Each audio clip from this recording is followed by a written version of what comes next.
ಅಲ್ರಿ ನಾನು ಹಾಗೆ ಮಲ್ಕೊಂಡಾಗ ನೀವು ನೋಡಿದ್ ಸರಿನಾ? ಬಾಗಲ್ ತೆಕ್ಕೆ ಬರಬೇಕು ಅಂತ ಗೊತ್ತಿಲ್ವ ನಿಮ್ಗೆ?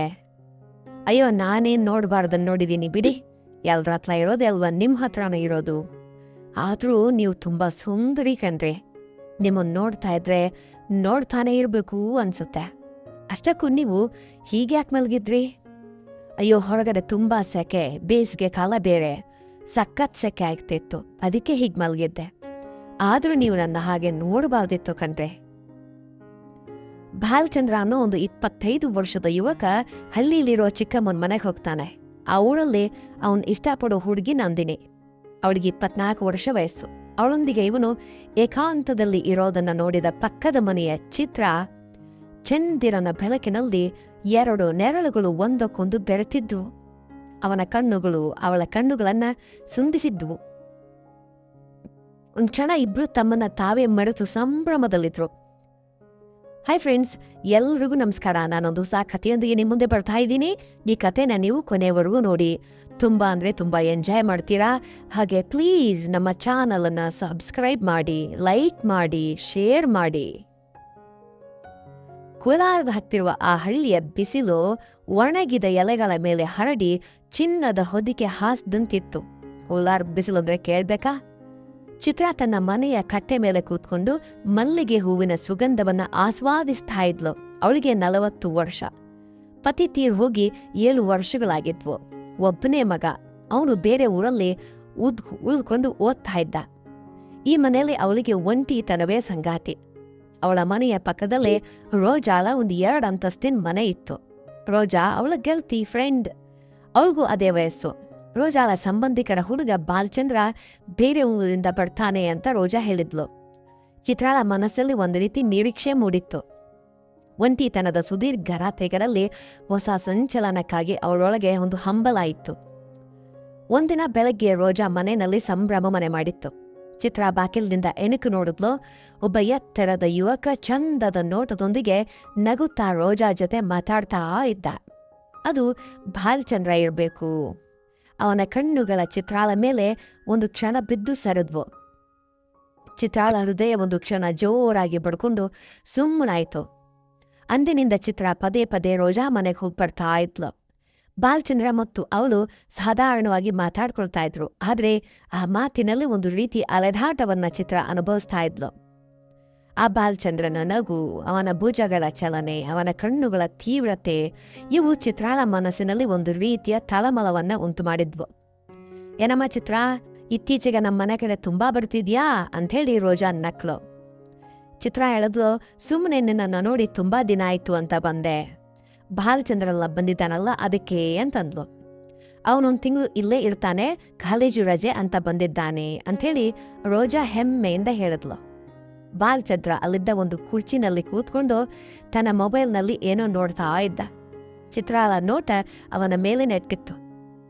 ಅವನ ದೃಢವಾದ ದೇಹದ ಆಕರ್ಷಣೆ, ಅವನ ಸ್ನಾಯುಗಳ ಬಲ, ಅವನ ತೆಳುವಾದ ಮೀಸೆ ಇವು ಅವಳನ್ನ ಮಂತ್ರ ಮುಗ್ಧಗೊಳಿಸಿದ್ವು. ಅವನು ನಮ್ಮ ಊರಿನ ನಂದಿನಿ ಜೊತೆ ಮಾತಾಡ್ತಾ ಇದ್ನಲ್ಲ ಅಂತ ಚಿತ್ರ ಬೇಕಂತಲೇ ಕೇಳಿದ್ಲು.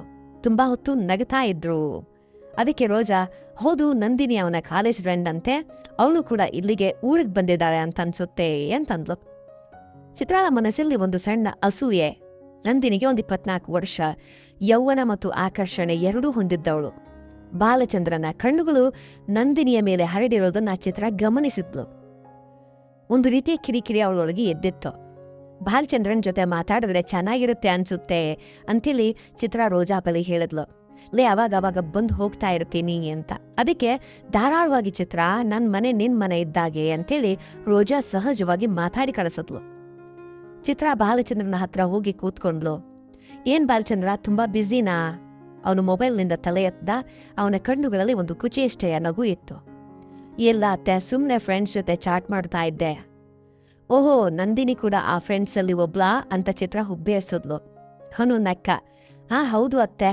ಅವನ ನಗು ಚಿತ್ರಾಳ ಮನಸ್ಸಿನಲ್ಲಿ ಒಂದು ರೀತಿಯ ಹಗುರವಾದ ಸಂತೋಷವನ್ನ ಉಂಟು ಮಾಡಿತು. ಅವನು ಅವಳನ್ನ ಅತ್ತೆ ಅಂತ ಕರೆಯೋದು ಒಂದು ಕಡೆ ಹತ್ತಿರವಾಗುವಂತೆ ಮಾಡಿದ್ರೆ ಇನ್ನೊಂದು ಕಡೆ ಸಣ್ಣ ಅಂತರವನ್ನ ಉಂಟು ಮಾಡ್ತಾ ಇತ್ತು. ದಿನಗಳು ಕಳೆದ್ವು. ಚಿತ್ರ ಬಾಲಚಂದ್ರನ ಹತ್ತಿರ ಇರೋದಕ್ಕೆ ಇಷ್ಟಪಡ್ತಾ ಇದ್ಲು. ಅವನ ಮಾತು, ಅವನ ಚಲನೆಗಳು ಅವಳ ಒಳಗೆ ಹೊಸ ಭಾವನೆಯನ್ನ ಬೆಳೆಸಿದ್ವು. ಆದರೆ ಅವನ ನೋಟ ನಂದಿನಿಯ ಮೇಲೆ ಬಿದ್ದಾಗ ಚಿತ್ರಾಳ ಮನಸ್ಸು ಒದ್ದಾಡ್ತಾ ಇತ್ತು. ಒಂದಿನ ರಾತ್ರಿ ಚಿತ್ರಾಳಿಗೆ ನಿದ್ದೆ ಬರಲಿಲ್ಲ. ಸೆಕೆ ಮತ್ತು ಒಂಟಿತನ ಅವಳನ್ನ ಕಾಡ್ತಾ ಇದ್ವು. ಅವಳು ತನ್ನ ಮನೆಯ ಮಹಡಿಯ ಮೇಲೆ ಗಾಳಿ ಕುಡಿಯೋದಕ್ಕೆ ಹೋಗೋಣ ಅಂತ ಅನ್ಕೊಂಡ್ಲು. ನಕ್ಷತ್ರಗಳು ಹರಡಿದ ಆಕಾಶದ ಚಂದಿರನ ಬೆಳಕಿನ ಪ್ರಕಾಶಮಾನವಾಗಿತ್ತು. ಮೆಟ್ಟಿಲತ್ತಿ ಅವಳು ಮಹಡಿಯ ಮೇಲೆ ಬಂದ್ಲು. ಅಕಸ್ಮಾತಾಗಿ ಪಕ್ಕದ ಮನೆಯ ಮಹಡಿಯಿಂದ ಒಂದು ಲೈಟಾಗಿ ಒಂದು ಸೌಂಡ್ ಕೇಳಿಸ್ತು. ಚಿತ್ರಾಳ ಹೃದಯ ಒಂದು ಕ್ಷಣ ನಿಂತು ಬಡಿಯಿತು. ಅವಳು ಮೆಲ್ಲಗೆ ಶಬ್ದ ಮಾಡದೆ ಗೋಡೆ ಮರೆಯಿಂದ ಎಣಿಕೆ ನೋಡಿದ್ಲು. ಚಂದಿರನ ಬೆಳಕಿನಲ್ಲಿ 2 ನೆರಳುಗಳು ಒಂದಕ್ಕೊಂದು ಬೆರೆತಿದ್ವು. ಅವು ಬಾಲಚಂದ್ರ ಮತ್ತು ನಂದಿನಿ. ಅವರು ಒಬ್ರನ್ನೊಬ್ರು ಗಾಢವಾಗಿ ಪ್ರೀತಿ ಮಾಡ್ತಾ ಇದ್ರು. ನಂದಿನಿಯ ಪಿಸುಮಾತುಗಳು ಗಾಳಿಯ ಮೂಲಕ ಚಿತ್ರಾಳ ಕಿವಿಗಳಿಗೆ ತಲುಪ್ತು. ಬಾಲಚಂದ್ರನ ಕೈಗಳು ನಂದಿನಿ ತನ್ನ ಕೈಗಳನ್ನ ಬಾಲಚಂದ್ರನ ಕುತ್ತಿಗೆ ಸುತ್ತ ಬಿಗಿದುಕೊಂಡಿದ್ಲು. ಅವಳ ತಲೆ ಹಿಂದೆ ಬಾಗಿತ್ತು. ಚಂದಿರನ ಬೆಳಕಿನಲ್ಲಿ ಅವಳ ಮುಚ್ಚಿದ ಕಣ್ಣಿನ ರೆಪ್ಪೆಗಳು, ಪ್ರೇಮದ ಮಾತುಗಳು ಸ್ಪಷ್ಟವಾಗಿ ತಿಳಿದ್ವು. ಚಿತ್ರಾಳ ಇಡೀ ದೇಹದಲ್ಲಿ ಸಂಚಲನ ಉಂಟಾಯಿತು. ಅವಳ ಶ್ವಾಸ ಭಾರವಾಯಿತು, ಉಸಿರು ಭಾರ ಆಯಿತು, ಕೈಗಳು ನಡುಗುದ್ವು. ಯತಿ ಬಾಲಚಂದ್ರನ ಚಲನೆಗಳು, ಅವರ ಸಾಮೀಪ್ಯದ ಶಬ್ದ ಚಿತ್ರಾಳ ಮನಸ್ಸಿನಲ್ಲಿ ಒಂದು ದೊಡ್ಡ ಬಿರುಗಾಳಿಯನ್ನೇ ಎಬ್ಬಿಸಿದ್ವು. ಅವಳ ಆಸೆಗಳು, ಅಡಗಿಸಿಟ್ಟ ಭಾವನೆಗಳು ಅಲೆಯಂತೆ ಉಕ್ಕಿ ಬಂದ್ವು. ಅವರು ಪ್ರೇಮ ಲೋಕದಲ್ಲಿ ಮಿಂದೆದ್ರು. ಬಾಲಚಂದ್ರನ ಮುಖ ನಂದಿನಿಯ ಸಮೀಪದಲ್ಲಿತ್ತು. ಚಿತ್ರಾಳಿಗೆ ನೋಟವನ್ನ ಹಿಂತೆಗೆದುಕೊಳ್ಳೋದಕ್ಕೆ ಸಾಧ್ಯ ಆಗಲಿಲ್ಲ. ಅವಳ ಕಣ್ಗಳಲ್ಲಿ ಒಂದು ರೀತಿಯ ತೀವ್ರತೆ ಇತ್ತು. ಅವಳು ಅಲ್ಲೇ ಪ್ರತಿಮೆಯಂತೆ ನಿಂತು ಆ ರಾತ್ರಿಯ ದೃಶ್ಯಗಳನ್ನು ನೋಡ್ತಾ ಇದ್ಲು. ಅವಳ ದೇಹದ ಪ್ರತಿಯೊಂದು ಅಣುವು ಕೂಡ ಬಾಲಚಂದ್ರನ ಸ್ಪರ್ಶಕ್ಕಾಗಿ ಹಂಬಲಿಸ್ತಾ ಇತ್ತು. ನಂದಿನಿ ಜಾಗದಲ್ಲಿ ತಾನು ಇರಬೇಕು ಅಂತನೋ ತೀರದ ಆಸೆ ಅವಳೊಳಗೆ ಕಾಡ್ತು. ಅವಳು ಮೆಲ್ಲಗೆ ಹಿಂದೆ ಸರಿದು ತನ್ನ ಮನೆಗೆ ಬಂದ್ಲು. ಬಾಲಚಂದ್ರ ಅವಳೊಂದಿಗೆ ಪ್ರತಿದಿನ ಖುಷಿಯಾಗಿರೋದನ್ನ ಅವಳು ನೋಡ್ತಾ ಇದ್ಲು. ಅದನ್ನು ನೆನಪಿಸಿಕೊಂಡು ಪ್ರತಿ ರಾತ್ರಿಯೆಲ್ಲ ಅವಳಿಗೆ ನಿದ್ರೆ ಬರಲಿಲ್ಲ. ಬಾಲಚಂದ್ರನ ನೆನಪುಗಳು ಅವಳ ಕಿವಿಯಲ್ಲಿ ಮೊಳಗುತ್ತಲೇ ಇದ್ವು. ಮರುದಿನ ಮಧ್ಯಾಹ್ನ ಚಿತ್ರಾಳ ಮನಸ್ಸಿನಲ್ಲಿ ಒಂದು ಯೋಜನೆ ರೂಪಿತಾಯಿತು. ಅವಳ ಕಣ್ಣುಗಳಲ್ಲಿ ಒಂದು ನಿರ್ಧಾರ ಮಿಂಚಿತು. ಅವಳು ತನ್ನ ಸೀರೆಯನ್ನ ಸರಿಪಡಿಸ್ಕೊಂಡು ರೋಜಾ ಮನೆಗೆ ಹೋದ್ಲು. ರೋಜಾ ಇದ್ದಾಳಾ ಅಂತ ಚಿತ್ರ ಕೂಗಿದ್ಲು. ಇಲ್ಲ ಅತ್ತೆ, ಚಿಕ್ಕಮ್ಮ ಹೊರಗೋಗಿದ್ದಾರೆ ಅಂಥೇಳಿ ಬಾಲಚಂದ್ರನ ಧ್ವನಿ ಒಳಗಿನಿಂದ ಕೇಳಿಸ್ತು. ಅವನು ಬಾಗಿಲಿಗೆ ಬಂದ. ಅವನ ಮುಖದಲ್ಲಿ ಸ್ವಲ್ಪ ದಣಿವು ಕಂಡು ಬರ್ತಾ ಇತ್ತು. ಓಹೋ, ಹಾಗಾದ್ರೆ ನೀನಿದ್ಯಾ ಅಂತ ಚಿತ್ರ ಅವನನ್ನು ನೇರವಾಗಿ ನೋಡಿದ್ಲು. ಅವಳ ಕಣ್ಣುಗಳಲ್ಲಿ ಒಂದು ತೀವ್ರತೆ ಇತ್ತು. ಹೌದತ್ತೆ, ಯಾಕೆ ಅಂತೇಳಿ ಅವನು ಗೊಂದಲದಿಂದ ಕೇಳ್ದ. ಅದು ನಮ್ಮ ಮನೆಯಲ್ಲಿ ಒಂದು ಸಣ್ಣ ಕೆಲಸ ಇದೆ, ನೀನು ಸ್ವಲ್ಪ ಬಂದು ಸಹಾಯ ಮಾಡ್ತೀಯಾ ಅಂಥೇಳಿ ಚಿತ್ರ ಧ್ವನಿ ತಗ್ಗಿಸಿ ಕೇಳಿದ್ಲು. ಏನ್ ಕೆಲಸ ಅತ್ತೆ? ನಮ್ಮನೆ ಆಟದ ಮೇಲೆ ಕೆಲವು ಪಾತ್ರೆಗಳಿವೆ, ಅದನ್ನ ಕೆಳಗಿಳಿಸ್ಬೇಕು, ನನಗೊಬ್ಬಳಿಗೆ ಹಾಕ್ತಾ ಇಲ್ಲ ಅಂಥೇಳಿ ಅವಳು ಅಪೇಕ್ಷೆಯಿಂದ ಹೇಳಿದ್ಲು. ಓ ಅದಕ್ಕ, ಬರ್ತೀನಿ ಅತ್ತೆ ಅಂಥೇಳಿ ಅವನು ಹಿಂಜರಿಕೆ ಇಲ್ಲದೆ ಹೇಳ್ದ.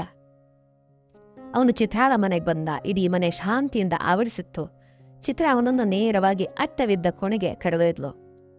ಇಲ್ಲೇ ಬಾಲಚಂದ್ರ, ಸ್ವಲ್ಪ ಎತ್ತರದಲ್ಲಿಯೇ ನೀನೇ ತೆಗಿಬೇಕು ಅಂಥೇಳಿ ಅದನ್ನು ಅವನಿಗೆ ತೋರ್ಸೋದ್ಲು. ಅವನು ಅಟ್ಟದ ಮೇಲೆ ಏರಿ ಪಾತ್ರೆಗಳನ್ನು ಒಂದೊಂದಾಗಿ ಕೆಳಗೆ ಇಳಿಸೋದಕ್ಕೆ ಪ್ರಾರಂಭ ಮಾಡ್ದ. ಚಿತ್ರ ಕೆಳಗೆ ನಿಂತು ಅವನ ಚಲನೆಗಳನ್ನು ನೋಡ್ತಾ ಇದ್ಲು.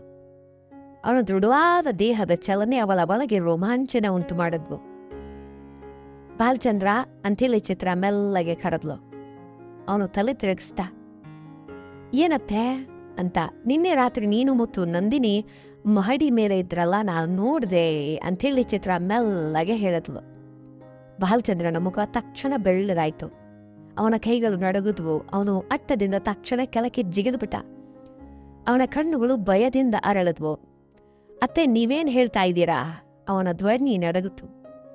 ನಾನು ಎಲ್ಲವರ ನೋಡಿದ್ದೀನಿ ಬಾಲಚಂದ್ರ, ನೀವಿಬ್ರೂ ಅಂಥೇಳಿ ಚಿತ್ರ ತನ್ನ ಧ್ವನಿಯಲ್ಲಿ ಅಧಿಕಾರವನ್ನು ಬೆಳೆಸಿದ್ಲು. ಅಲ್ಲಿ ನಡೆದ ಪ್ರತಿಯೊಂದು ಸಂಗತಿ ನನ್ನ ಕಿವಿಗೆ ಬಿದ್ದಿದೆ. ಅವನು ತಲೆ ತಗ್ಗಿಸ್ದ. ಅವನ ಮುಖವೆಲ್ಲ ಬೆವರುತ್ತಾ ಇತ್ತು. ಅವನ ದೇಹದಲ್ಲಿ ನಡುಕ. ಅತ್ತೆ ಪ್ಲೀಸ್, ಯಾರ ಬಳಿ ನೀವು ಹೇಳ್ಬಿಡಿ ಅತ್ತೆ, ದೊಡ್ಡ ಸಮಸ್ಯೆ ಆಗುತ್ತೆ ಅಂಥೇಳಿ ಅವನು ಚಿತ್ರಾಳ ಕಾಲಿಗೆ ಬಿದ್ದು ಬೇಡ್ಕೊಂಡ. ಪ್ಲೀಸ್ ಅತ್ತೆ, ನಾನು ನೀವು ಏನು ಹೇಳಿದ್ರು ಮಾಡ್ತೀನಿ, ಯಾರ ಬಳಿ ನೀವು ಹೇಳ್ಬೇಡಿ. ಚಿತ್ರ ಕುಳಿತು ಅವನ ಭುಜಗಳನ್ನು ಹಿಡಿದ್ಲು. ಅವನ ಕಣ್ಣುಗಳು ಅವಳ ಕಣ್ಣುಗಳನ್ನು ಸಂಧಿಸಿದ್ವು. ಅವಳ ಕಣ್ಣುಗಳಲ್ಲಿ ಒಂದು ತೀವ್ರವಾದ ಆಕಾಂಕ್ಷೆ ಇತ್ತು. ಯಾರ ಬಳಿನೂ ಹೇಳೋದಿಲ್ಲ ಬಾಲಚಂದ್ರ ಅಂಥೇಳಿ ಚಿತ್ರ ಮೆಲ್ಲಗೆ ಹೇಳಿದ್ಲು.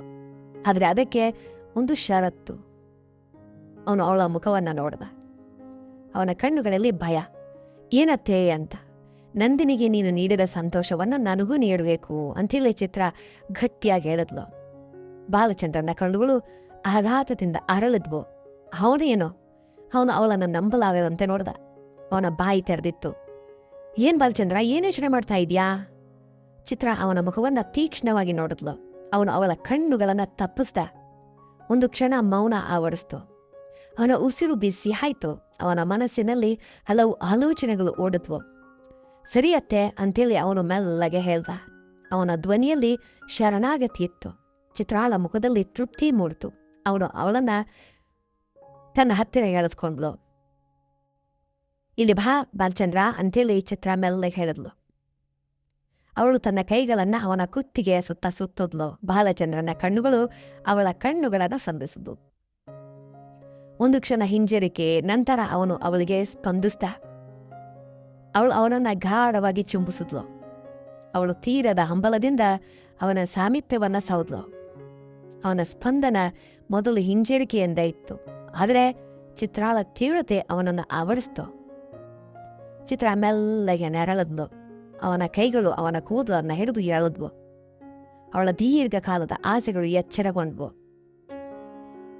ಅವನು ಅವಳ ಸಾಮೀಪ್ಯದಲ್ಲಿ ಲೀನನಾದ. ಚಿತ್ರಾಳ ದೇಹದಲ್ಲಿ ಪರವಶತೆ ಉಂಟಾಯಿತು. ಚಿತ್ರ ತನ್ನೆಲ್ಲ ಹಂಬಲದೊಂದಿಗೆ ಅವನಿಗೆ ಶರಣಾದ್ಲು. ಅವನ ಪ್ರತಿಯೊಂದು ಚಲನೆಯೂ ಅವಳಿಗೆ ಖುಷಿ ನೀಡಿತು. ಬಾಲ್ಚಂದ್ರ ಅಂಥೇಳಿ ಅವಳು ಮೆಲ್ಲಗೆ ಕರೆದ್ಲು. ಅವರ ಸಮೀಪದ ಬೇಗ ಹೆಚ್ಚಾಯಿತು. ಶ್ವಾಸ ಭಾರ ಆಯಿತು. ಒಬ್ಬರನ್ನೊಬ್ಬರು ಗಾಢವಾಗಿ ಅಪ್ಪಿಕೊಂಡ್ರು. ಆ ಆನಂದದಲ್ಲಿ ಮುಳುಗಿದ್ರು. ಕೋಣೆಯಲ್ಲಿ ಅವರ ಉಸಿರಾಟದ ಶಬ್ದ ಮಾತ್ರ ಕೇಳಿಸ್ತಾ ಇತ್ತು.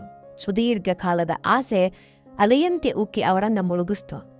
ಮರುದಿನ ಬೆಳಗ್ಗೆ ಚಿತ್ರ ಹೊಸ ಹುರುಪಿನೊಂದಿಗೆ ಎದ್ಲು.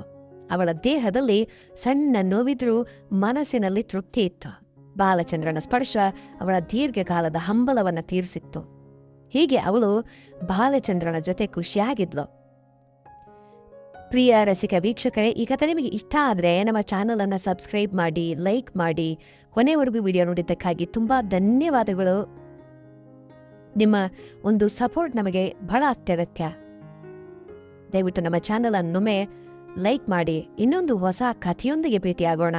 ಧನ್ಯವಾದಗಳು. ಶುಭ ದಿನ.